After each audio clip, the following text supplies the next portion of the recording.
고린도전서 14장 13절에서 25절까지 말씀 한 목소리로 같이 읽겠습니다. 시작. 그러므로 방언을 말하는 자는 통역하기를 기도할지니 내가 만일 방언으로 기도하면 나의 영이 기도하거니와 나의 마음은 열매를 맺지 못하리라. 그러면 어떻게 할까? 내가 영으로 기도하고 또 마음으로 기도하며 내가 영으로 찬송하고 또 마음으로 찬송하리라. 그렇지 아니하면 내가 영으로 축복할 때 알지 못하는 처지에 있는 자가 내가 무슨 말을 하는지 알지 못하고 네 감사에 어찌 아멘 하리요. 너는 감사를 잘하였으나 그러나 다른 사람은 덕 세움을 받지 못하리라. 내가 너희 모든 사람보다 방언을 더 말함으로 하나님께 감사하노라. 그러나 교회에서 내가 남을 가르치기 위하여 깨달은 마음으로 5마디 말을 하는 것이 1번마디 방언으로 말하는 것보다 나으니라. 형제들아, 지혜에는 아이가 되지 말고 악에는 어린아이가 되라. 지혜에는 장성한 사람이 되라. 율법에 기록된 바 주께서 이르시되 내가 다른 방언을 말하는 자와 다른 입술로 이 백성에게 말할지라도 그들이 여전히 듣지 아니하리라 하였으니, 그러므로 방언은 믿는 자들을 위하지 아니하고 믿지 아니하는 자들을 위하는 표적이나 예언은 믿지 아니하는 자들을 위하지 않고 믿는 자들을 위함이니라. 그러므로 온 교회가 함께 모여 다 방언으로 말하면 알지 못하는 자들이나 믿지 아니한 자들이 들어와서 너희를 미쳤다 하지 아니하겠느냐. 그러나 다 예언을 하면 믿지 아니하는 자들이나 알지 못하는 자들이 들어와서 모든 사람에게 책망을 들으며 모든 사람에게 판단을 받고 그 마음에 숨은 일들이 드러나게 되므로 엎드려 하나님께 경배하며 하나님이 참으로 너희 가운데 계신다 전파하리라. 아멘. 교회가 공예배 때 소란스러워졌어요. 기도해야지요. 많은 기도가 있었습니다. 풍성한 기도가 있었습니다. 그러나 문제는 이제 방언 기도가 너무 소리가 커서 가령 조용히 기도하고 싶은 사람들이 기도할 수조차 없게 된다든지 예배 질서 전체가 허물어진 데 문제가 있는 것이죠. 여러분, 좋은 것은 늘 좋지만은 않습니다. 좋은 것, 아무리 좋은 은사라고 하더라도 어떤 목적으로 쓰느냐, 어떻게 쓰이느냐에 따라서 정반대의 효과가 날 수 있는 것이죠. 은사들이 그렇습니다. 은사는 얼마나 소중한 것입니까? 하나님께서 은사를 주시기를 원하십니다. 그러나 정작 우리가 은사를 받아서 그것을 은사의 목적에 합당하게 쓰지 못한다면, 그러면 그 은사조차도 교회 공동체 전체의 유익을 위해서는 도움이 되지 않을 수가 있다는 것이죠. 그게 늘 우리를 깨어있게 하는 이유이기도 합니다. 우리가 보면 앞서서 우리가 교회에 나타나는 은사들을 사도 바울은 이렇게 지금 12장에 정리를 하고 있죠. 한번 12장 28절부터 30절까지를 한번 더 읽겠습니다. 시작. 하나님이 교회 중에 몇을 세우셨으니 첫째는 사도요, 둘째는 선지자요, 셋째는 교사요, 그 다음은 능력을 행하는 자요, 그 다음은 병 고치는 은사와 서로 돕는 것과 다스리는 것과 각종 방언을 말하는 것이라. 다 사도이겠느냐? 다 선지자이겠느냐? 다 교사이겠느냐? 다 능력을 행하는 자이겠느냐? 다 병 고치는 은사를 가진 자이겠느냐? 다 방언을 말하는 자이겠느냐? 다 통역하는 자이겠느냐? 너희는 더욱 큰 은사를 사모하라. 내가 또한 가장 좋은 길을 너희에게 보이리라. 은사들이 많이 나타나는데, 이런 여러 가지 각양의 은사들이 있는데 가장 큰 은사가 무엇입니까? 은사를 제대로 쓸 줄 아는 은사라는 것입니다. 주어진 은사를 가장 적절하게 활용할 줄 아는 은사, 은사를 지혜롭게 분별하고 은사를 지혜롭게 쓸 줄 아는 은사, 그게 사랑장이라고 말하는 우리가 이 사랑에 관한 사도 바울의 권면이 이어지는 이유예요. 여러분, 우리가 가장 좋은 것을 받았지만은 사랑하는 마음이 없으면 그 가장 좋은 것도 우리가 값없이 쓸 수 있다거나 오히려 그것을 나의 유익을 위해서 쓸 수 있다는 것이죠. 은사는 무엇 때문에 주어졌습니까? 공동체를 위해 주어지신 거예요. 하나님께서 왜 선물을 주십니까? 너 하나 그걸 가지고 잘 간직하고 잘 쓰고 있으라고 준 게 아니라는 것이죠. 그건 전부 다 공동체를 세우기 위해서, 교회를 굳건히 하기 위한 하나님의 선물이라는 것입니다. 왜 우리 얼굴에 코가 있고 귀가 있고 혀가 있고 다 모든 각 지체가 있습니까? 하나의 통일된 유기체적 공동체를 이루기 위한 것 아닙니까? 눈은 코를 비방하지 않고 코는 눈을 부러워하지 않고 우리 신체 각양 각 부분들이 하나의 전체적인 조화를 이루듯이 하나님께서 주신 은사를 통해서 교사도 세워지고 설교자도 세워지고 구제하는 사람도 있고, 또 심지어 뭐 이런저런 은사, 신유의 은사도 나타나고 방언의 은사도 나타날 때 이 모든 것들이 교회 전체를 이루기 위한, 교회 전체를 든든히 세워가기 위한 하나님의 선물일진데, 그게 마치 나에게 주어진 특별한 은사여서 내 자랑거리가 된다고 생각하는 것이 문제였다는 것입니다. 그래서 그냥 공예배 때도 방언을 크게 얘기하고 또 같이 기도하는데 그냥 너무 큰 소리로 방언으로 기도할 때 그런 문제가 나타났기 때문에 이게 지금 고린도 교회 하나의 문제로 등장을 하게 되고, 이게 에베소에 있는 바울에게 지금 글로의 편을 통해서 또 여러 사람을 통해서 그 소식이 전해졌을 때 바울은 안타까운 마음이 된 것이죠. 하나님께서 귀한 은사를 주셨는데 왜 그게 시비거리가 되느냐, 그게 왜 문제를 일으키게 되었느냐, 거기에 대한 바울의 답변이죠. 그래서 13절 말씀 이렇게 말합니다. 시작. 그러므로 방언을 말하는 자는 통역하기를 기도할지니, 그 앞에 보면은 방언하는 자나 통역하는 자나 이게 구분함으로써 통변을 받은 사람과 방언하는 사람은 따로 되어 있지만, 그래서 방언을 통역해 주는 은사를 받는 사람들이 있어요. 그래서 저도 한때 방언을 이제 이게 통변해 주는 사람 뉴질랜드에 전화 연결을 해서 통변을 받기도 하고 그런 일도 있었지만, 그러나 오늘 바울은 그 방언을 하는 사람들은 자기가 무슨 방언을 하고 있는지 통역이 되는 통변의 은사도 함께 구하라고 말하고 있습니다. 하나의 해결책으로 지금 제시하고 있는 것이죠. 왜냐하면 내가 만일 방언으로 기도하면 나의 영이 기도하거니와 나의 마음은 열매를 맺지 못한다고 말합니다. 내가 방언으로 지금 무슨 소리를 하고 있는지 계속 얘기를 하고 있으면 나는 이성적으로 지성적으로 내가 이 기도가 무엇을 뜻하는지를 해석하지 못하고 하는 게 내게 그게 무슨 큰 유익이 있겠냐는 것이죠. 이 여러분 상당히 조심스러운 부분이에요. 방언은 분명 은사지만은 그 방언이 왜 주어졌냐? 그건 여러분들의 믿음을 위해서 준 거예요. 그래서 여러분들이, 제가 어떤 방언 받은 분 한 분 얘기를 들었는데, 도대체 하나님이 어딨냐 니네들한테. 하나님이 하다가 그냥 방언을 받은 거예요. 하나님이 계신다는 것을 그는 그 방언 사건을 통해서 뼈저리게 알게 된 거예요. 그래서 불신자들에게 믿음을 심어주는 가장 좋은 하나님의 선물 중에 하나가 방언을 주시는 거예요. 그래서 그 방언을 받고 나서 그는 더 이상 하나님에 대한 의심은 사라지게 됩니다. 그래서 우리가 방언의 은사를 사모하는 것, 여러분들이 그렇게 믿음이 없거나 믿음이 자라지 않거나 또 내가 믿음과 의심 사이를 늘 왕복하고 줄타기 하는 사람들한테는 이 방언의 은사가 오면, 아, 하나님이 살아계시구나, 또는 하나님이 나와 함께 계시구나 하는 데 대한 분명한 믿음을 갖게 돼요. 그리고 또한 여러분들이 이렇게 또 이 초기에 방언 은사를 받는 이유 중에 하나는, 여러분 혼자 기도하면 3분 못 합니다. 기도할 게 뭐 있는데요? 뭐 보면 알죠. 그 또 기도해봐야 맨날 똑같은 기도하고 앉아있고. 그래서 방언으로 기도하기 시작하면 내가 무슨 기도를 하는지는 모르지만 좌우지간 내 영어로 기도한다라는 분명한 믿음이 오게 되면 30분도 훌쩍 가고 1시간도 훌쩍 가면은 기도하는 적어도 습관이 생기게 돼요. 그래서 방언으로 기도하는 건 불신에서 신앙으로 넘어가는 좋은 하나님의 사인이고 선물이고 또 표적이고, 또한 기도가 안 되는 사람은 오래 기도하는 데 대해서 굉장히 유익한 이 선물이 되는 것이죠. 그러나 문제는 그런 기도를 이제 하는데 내가 방언 받았다는 게 너무 자랑스러워서 넌 방언 안 받았지, 그런 태도를 가지고 그냥, 그전에 우리 청담동 있을 때 한번 두 사람이 그냥 방언을 하도 소란스럽게 해가지고 다른 사람 기도를 못하고 다 떠나버렸어요. 그래서 내가 조용히 불러서 내가 1층에 방을 따로 하나 줄 테니까 거기 가서 시끄럽게 기도해라. 당신 목청껏 기도해도 좋지만 여기는 지금 기도가 안 되는 사람도 있고 모처럼 교회 처음 나온 사람도 있고 여기 와서 이분들이 기도하려는데 당신들 때문에 기도를 못하니 그래서 이게 조금 절제를 해라. 뭐 그랬더니 한 사람은 순종하는 척하다가 떠나고 한 사람은 그냥 떠나버렸어요. 예. 그래서 떠나서 기도 열심히 하면 되죠 뭐. 그래서 이런 현상들 때문에 이건 뭐 초대교회도 이 고린도 교회도 이런 문제가 생긴 거예요. 방언 받은 게 너무 자랑스러워서 이걸 너무 그렇게 절제하지 못하고 이제 하게 된 거죠. 그런 경우에 지금 바울이 이렇게 말합니다. 그러면 어떻게 할까? 자, 15절 이하 17절까지 읽습니다. 시작. 그러면 어떻게 할까? 내가 영어로 기도하고 또 마음으로 기도하며 내가 영어로 찬송하고 또 마음으로 찬송하리라. 그렇지 아니하면 내가 영으로 축복할 때 알지 못하는 처지에 있는 자가 내가 무슨 말을 하는지 알지 못하고 내 감사에 어찌 아멘하리요. 너는 감사를 잘 하였으나 그러나 다른 사람은 덕세움을 받지 못하리라. 자, 다른 사람은 덕세움을 받지 못하리라.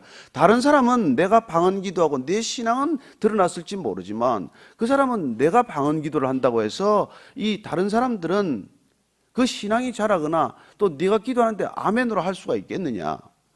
방언으로 기도하고 방언으로 찬양할 수 있지만 그런 것들이 내 이웃에, 내 옆에 있는 사람, 같이 신앙생활하는 사람들의 믿음에 무슨 도움이 되겠느냐 이 말이에요. 그래서 우리가 방언 기도조차도, 우리의 은사조차도 남의 유익을, 교회를 덕스럽게 하지 못한다면 절제되어야 한다. 그 얘기를 지금 하고 있는 것이죠. 너는 뭐 아멘하고 너는 감사가 됐지만 다른 사람은 그렇지 않지 않냐는 것이죠. 그럼 바울이 넌 방언도 못하니까 그런 소리 하지. 그럴까 봐서 지금 이렇게 말해요. 18절 19절입니다. 시작. 내가 너희 모든 사람보다 방언을 더 말함으로 하나님께 감사하노라. 그러나 교회에서 내가 남을 가르치기 위하여 깨달은 마음으로 5마디 말을 하는 것이 1만 마디 방언으로 말하는 것보다 나으니라. 내가 고린도 교회 너희들 지금 방언한다고 자랑하는 사람들, 너희들 어떤 사람보다도 내가 방언을 더 많이 말한다, 방언으로 더 많이 기도한다 이 뜻이겠죠. 바울은 혼자 있을 때 방언으로 아마 수없이 많은 방언 기도를 했을 것입니다.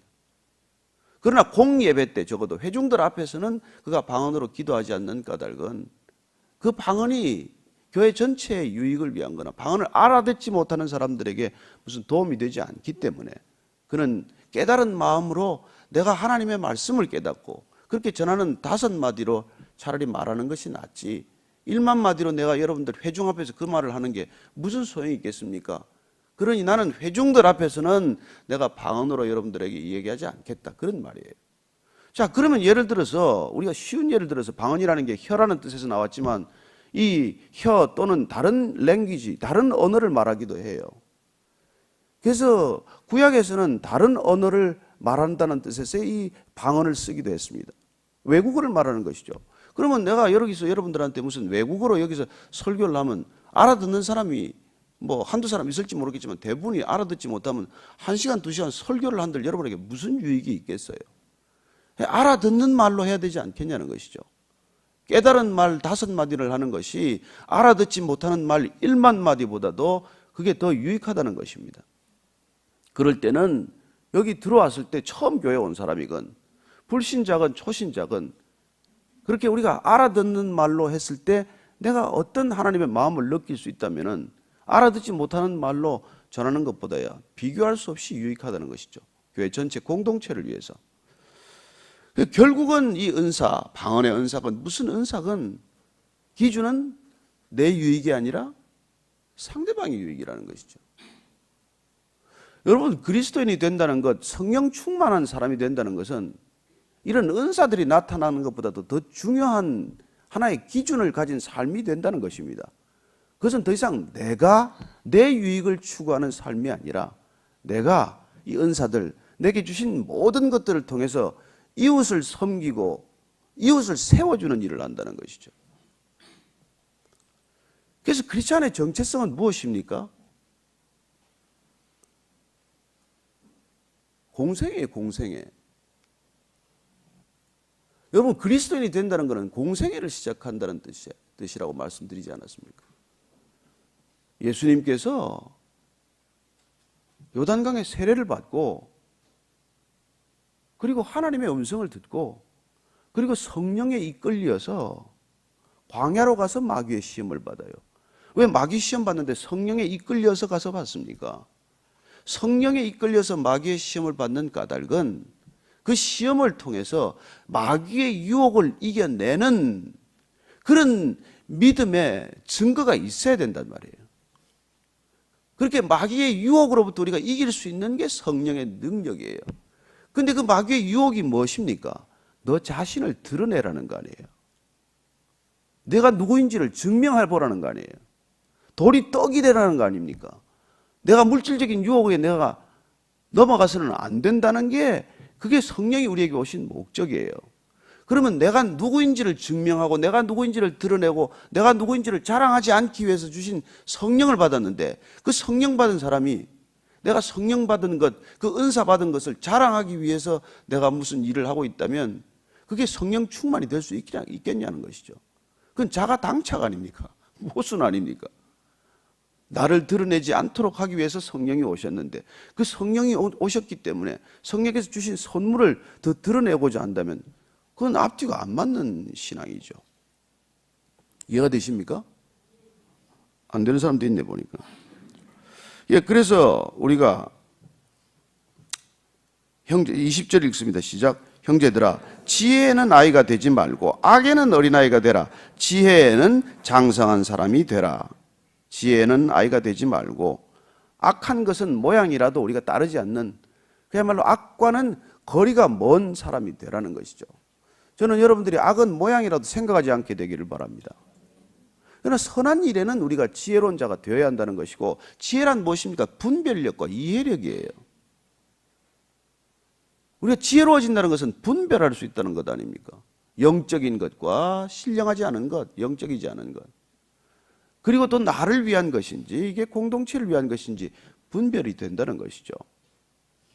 그런 분별력과 지혜력을 가지는 것이 장성한 사람이 되는 것, 어른이 된다는 것이에요. 어른이 된다는 것.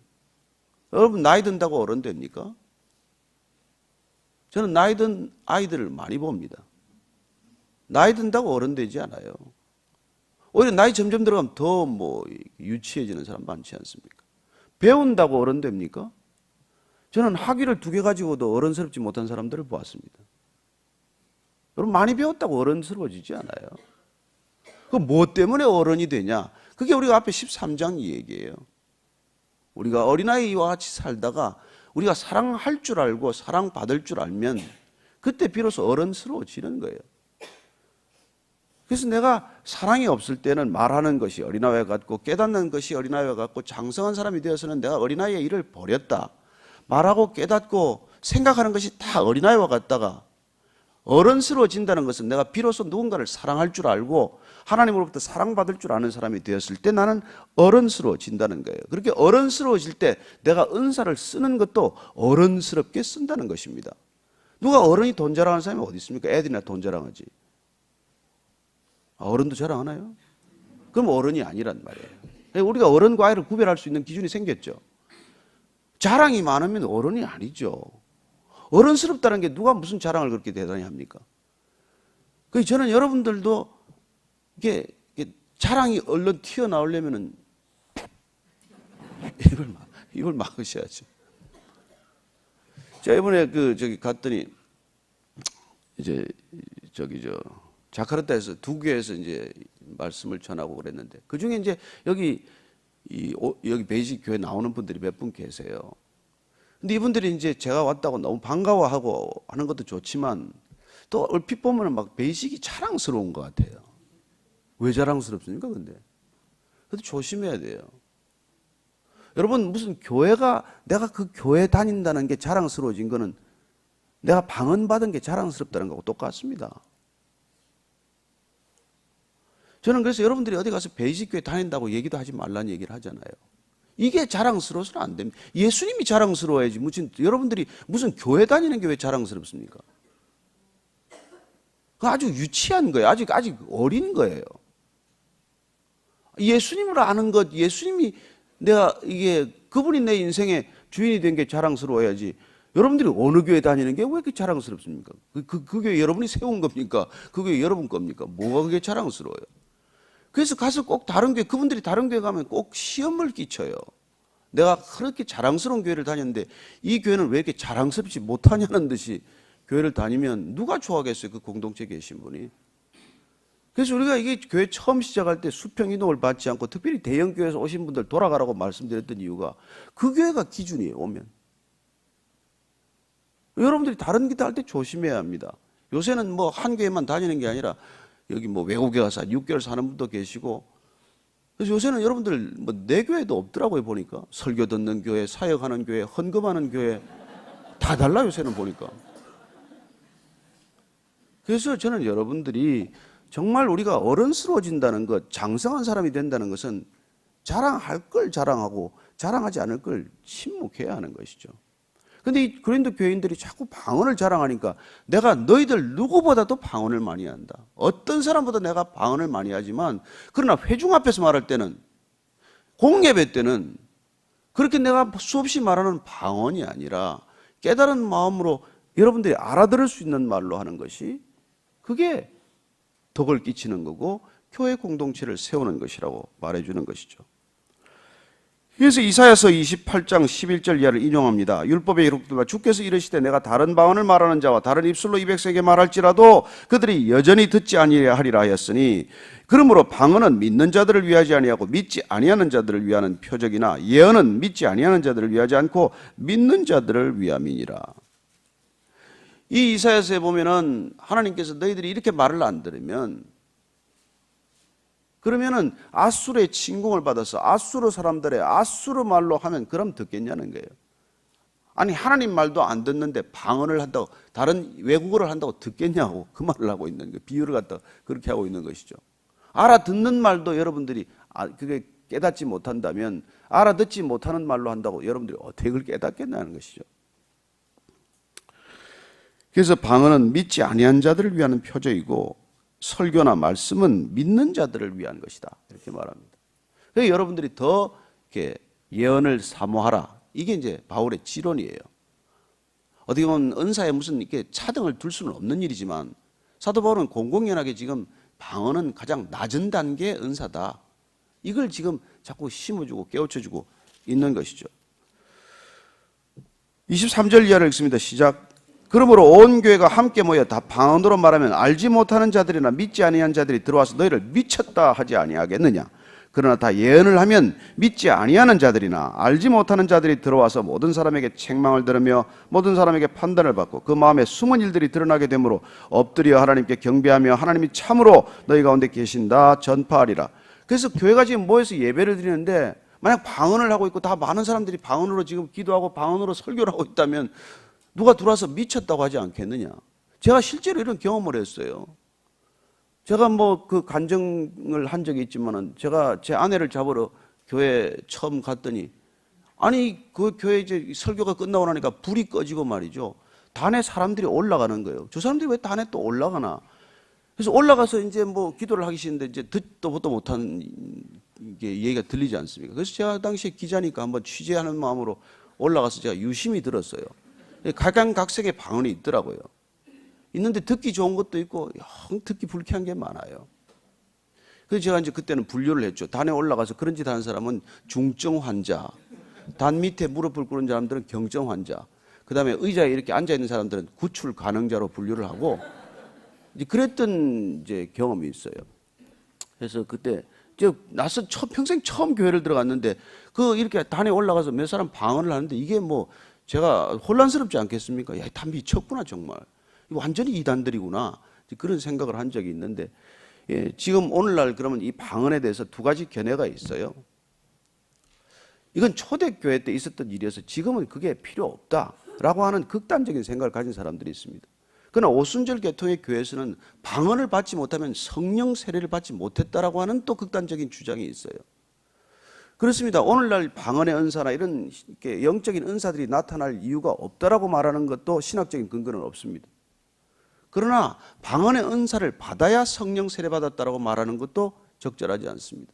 지나친 표현이고 과다한 주장이에요. 그래서 저는 여러분들이 오늘날도 여전히 주님께서는 은사를 주실 수 있고 이런 은사들이 나타나지만 그런 은사들이 초대교회나 고린도 교회나 지금 어느 교회나 마찬가지로 그 은사가 회중 예배를 위해서 공중들과 함께 기도하는 기도를 위해서 그런 것들은 여전히 자제되고 절제되어야 한다는 것이죠. 그리고 본인이 뭐 꼴방에 앉아서 방언 기도를 하루 종일 한들 어떻겠습니까?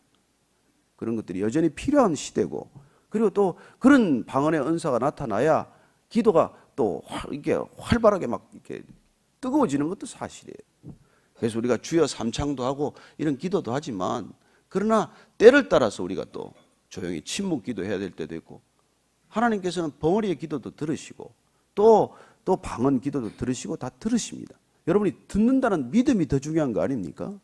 그리고 누군가를 배려할 줄 아는 것이야말로 사랑의 은사의 클라이맥스 아닙니까? 그리고 성령의 클라이맥스 아니에요.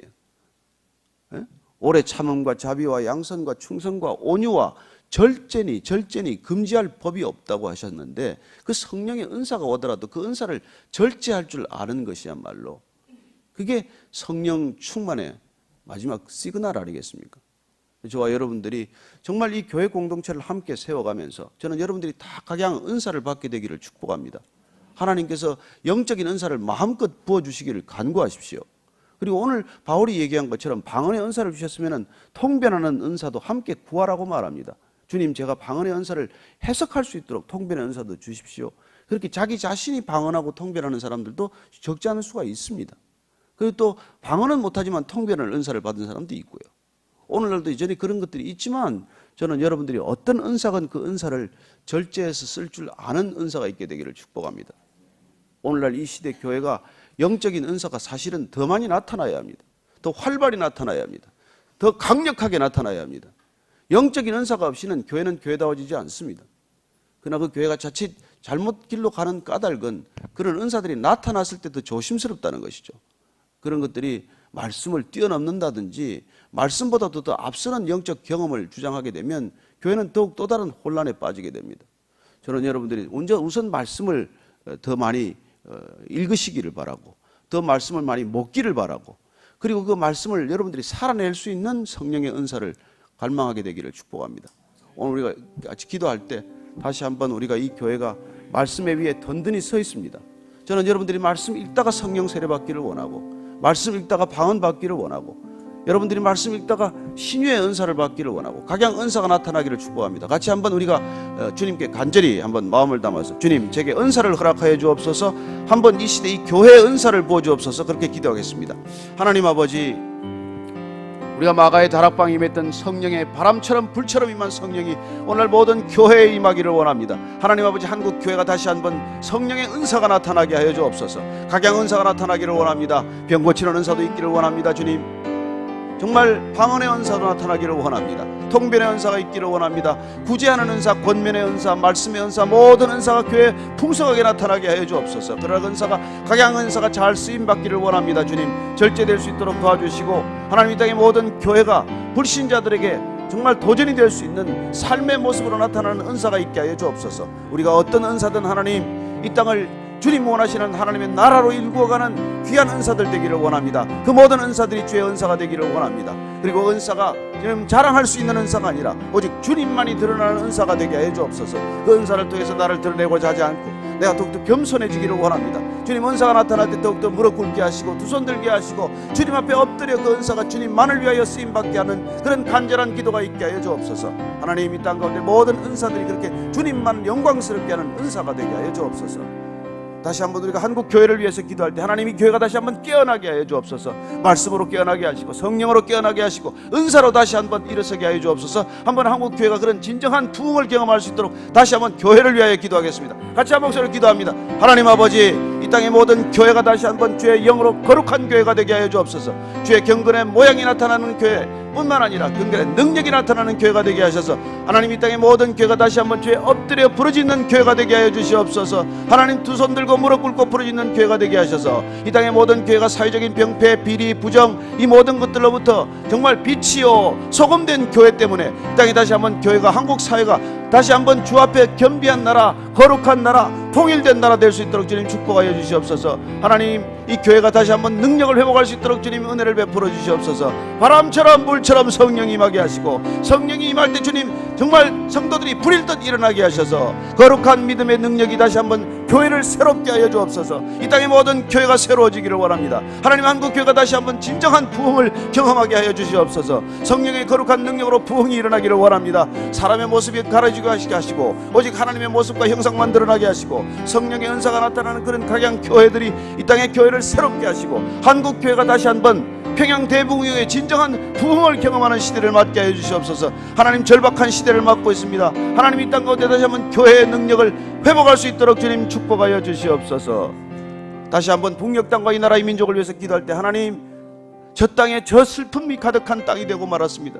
피가 신원할 때가 이르렀습니다. 주님, 북녘 땅을 불쌍히 여겨 주옵소서. 저 땅 가운데 주님 다시 한번 성령의 바람이 불게 하시고 마음껏 찬송이 부르짖게 하시고 마음껏 설교가 이루어지게 하여 주시옵소서. 한번 북녘 땅과 이 나라의 민족을 위해서 기도하겠습니다. 하나님 아버지, 북한 땅에 하나님 말할 수 없는 슬픔이 있습니다. 말할 수 없는 박해가 있습니다. 하나님, 믿음을 고백했다는 이유로 수없는 사람이 처형당하고 있습니다. 아직 저 땅 가운데 마음껏 복음이 전거되지 못하고 있습니다. 주님, 숨죽여 기도해야 합니다. 찬양 한번 부르지 못합니다.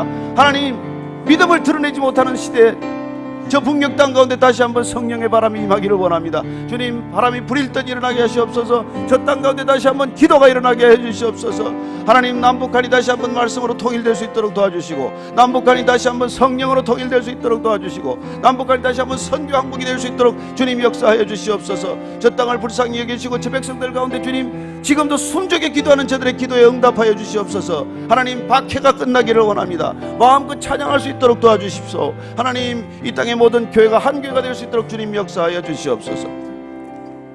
끝으로 한번 우리가 자녀들과 차세대를 위해서 기도할 때, 하나님, 다음 세대가 일어나게 해 주시옵소서. 우리의 신앙의 믿음이 저들에게 전해지게 하여 주시옵소서. 우리보다 더 큰 믿음을 가진 자녀들 되게 하여 주시옵소서. 세상에 빼앗기지 않겠습니다. 하나님께 올려드리는 자녀 되게 하여 주옵소서. 한번 한 목소리로 다시 기도하겠습니다. 하나님 아버지, 사랑하는 자녀들 주님께 올려드립니다. 주님, 이 자녀들 주님이 받으시옵소서. 세상에 빼앗기지 않게 하시고 오직 주님께 드리지는 거룩한 산 제물 되게 하여 주시옵소서. 믿음의 능력을 가진 자녀들 되게 하시고 세상의 지혜를 뛰어넘는 자녀들 되게 하여 주시옵소서. 하나님, 각 교회마다 다음 세대가 불일 듯 일어나게 하여 주시옵소서. 교회마다 젊은 사람들이 몰려오게 하여 주시옵소서. 하나님, 저들이 세상 속에 방황하지 않게 도와주시고 저들이 다시 한번 교회로 그 발걸음 주께서 친히 인도하셔서 하나님, 다시 다음 세대가 복음의 세대가 되게 하여 주시옵소서. 다음 세대가 믿음의 세대가 되게 하여 주시옵소서. 다음의 세대가 기도하는 세대가 되게 하여 주시옵소서. 살아계신 하나님 아버지, 오늘도 주의 말씀으로 저희들 다시 한번 힘을 얻게 하여 주시고 성령 충만하게 하셔서 이 세대를 넉넉히 이기는 믿음의 군사들 되게 하여 주옵소서. 너희는 세상에서 환난을 만나겠지만 담대하라, 내가 세상을 이겼노라 선포하신 주의 믿음 선포, 우리 각 사람의 입술에 고백이 되게 하셔서 담대히 세상을 오늘도 이겨내는 믿음의 군사들 다 되게 하여 주옵소서. 다음 세대를 주님께 올려드립니다. 주님 받으셔서 정말 이 시대를 이끌고 나갈 수 있는 진정한 믿음의 사람들, 믿음의 자녀들 되게 하여 주옵소서.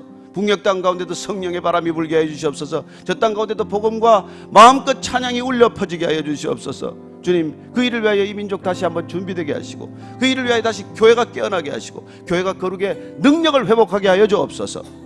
이제는 십자가에서 우리에게 모든 거룩과 능력을 쏟아부어 주신 우리 구주 예수 그리스도의 은혜와 아버지의 사랑과 성령의 기름 부으심이 오늘 말씀을 따라 절제의 영으로 충만하기를 원하는 이 자리에 고개 숙인 모든 성령의 사람들 참 교회 위에 지금부터 영원까지 함께 하시기를 간절히 축원하옵나이다. 아멘.